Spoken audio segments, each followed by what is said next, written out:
മന്ത്രിസ്ഥാനം വൈകുന്നതിൽ അതൃപ്തി പരസ്യമാക്കുകയാണ് Thomas K Thomas. എന്താണ് അയോഗ്യത എന്ന് മുഖ്യമന്ത്രി വ്യക്തമാക്കണം. പാർട്ടി ഔദ്യോഗികമായി മുഖ്യമന്ത്രിയെ കാര്യങ്ങൾ അറിയിച്ചിട്ടും തീരുമാനം വൈകുകയാണെന്നും അതുണ്ടാകാൻ പാടില്ലാത്തതാണെന്നും തോമസ് കെ തോമസ് തുറന്നടിച്ചു. എസ് ആയാലും നോ ആയാലും തീരുമാനം ഉടനുണ്ടാകണം. ആരാണ് തന്റെ ശത്രുവെന്ന് വൈകാതെ പുറത്തു വരുമെന്നും കുട്ടനാട് സീറ്റ് മോഹിക്കുന്ന പലരും LDF-ൽ തന്നെ ഉണ്ടെന്നും തോമസ് കെ തോമസ് പറഞ്ഞു.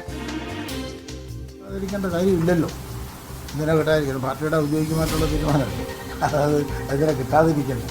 അത് NCPക്ക് ആണെന്നുണ്ടെങ്കിൽ NCPക്ക് അത് കിട്ടും, അതിനകത്ത് സംശയമൊന്നുമില്ല. പക്ഷേ എന്തുകൊണ്ടാണ് താമസം എന്നുള്ള വെളുപ്പത്തിൽ എന്തെങ്കിലും തടസ്സമുണ്ടോ, ഏതെങ്കിലും പല പല കാര്യങ്ങളാണ്. ഞാൻ ചോദിക്കട്ടെ, കള്ളത്തരം ആര് പറഞ്ഞാലും തോമസ് കെ തോമസ് പറഞ്ഞാലും അത് കള്ളവാന്ന് തന്നെ ഒരു ദിവസം തെളിയും, അതിന് സംശയം. ഞാൻ അപ്പം ഞങ്ങളുടെ ഭാഷ പറഞ്ഞാൽ ബോൺ അഗെയിൻ ക്രിസ്ത്യൻ. ആരൊക്കെ എതിർത്താലും ആരൊക്കെ ഇതിന് ഫലങ്ങൾ തേടിയായിട്ട് നിന്നാലും അത് വരേണ്ട രീതി വരും, ഒരു സംശയമില്ല. ഏറ്റവും ഒടുവിൽ മുഖ്യമന്ത്രി കാര്യങ്ങൾ പാർട്ടി തലത്തിൽ അറിയിച്ചിട്ടും തീരുമാനമെടുക്കാത്തതിൽ അതൃപ്തി പ്രകടമാക്കുകയാണ് അവിടെ തോമസ് കെ തോമസ്. ഗുരുതരമായിട്ടുള്ള ചില കാര്യങ്ങൾ പറയുന്നു. തന്റെ സാഹചര്യമൊക്കെ ആയിരിക്കാം, അല്ലെങ്കിൽ എന്താണ് തനിക്കുള്ള അയോഗ്യത അത് വ്യക്തമാക്കണം, അങ്ങനെ നിരവധിയായിട്ടുള്ള ചോദ്യങ്ങൾ ഉന്നയിക്കുകയും ചെയ്യുന്നുണ്ട്. അതിലൊരു തീരുമാനത്തിലേക്കുള്ള സാധ്യതയുണ്ടോ?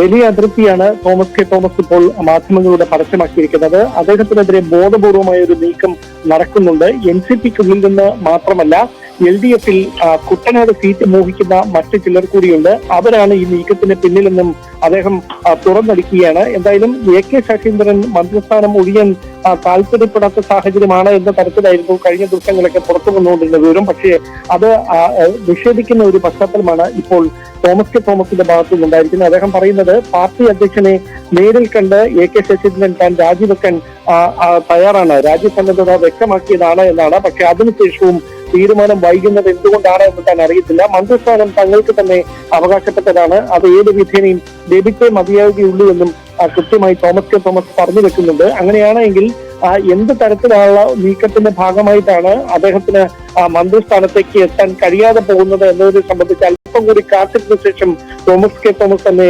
പ്രതികരിക്കുമെന്നാണ് മനസ്സിലാക്കാൻ കഴിയുന്നത്. എന്തായാലും NCPയിലെ മന്ത്രിസ്ഥാനം സംബന്ധിച്ച തർക്കം വലിയ തരത്തിലുള്ള ഉൾപാർട്ടി തർക്കങ്ങളിലേക്കും പരസ്യ വെളിപ്പെടുത്തലുകളിലേക്കും മാറുന്ന ഒരു സാഹചര്യമാണ് ഇപ്പോൾ ഉണ്ടായിരിക്കുന്നത്. തോമസ് കെ തോമസ് അതൃപ്തി പരസ്യമാക്കുകയാണ്. ഔദ്യോഗികമായി പാർട്ടി നിലപാട് അറിയിച്ചിട്ടും എന്തുകൊണ്ട് തീരുമാനം വൈകുന്നു എന്നുള്ള ചോദ്യമാണ് തോമസ് കെ തോമസ് ഉന്നയിക്കുന്നത്. ഡാൻ കുര്യനാണ് വിവരങ്ങൾ നൽകിയത്.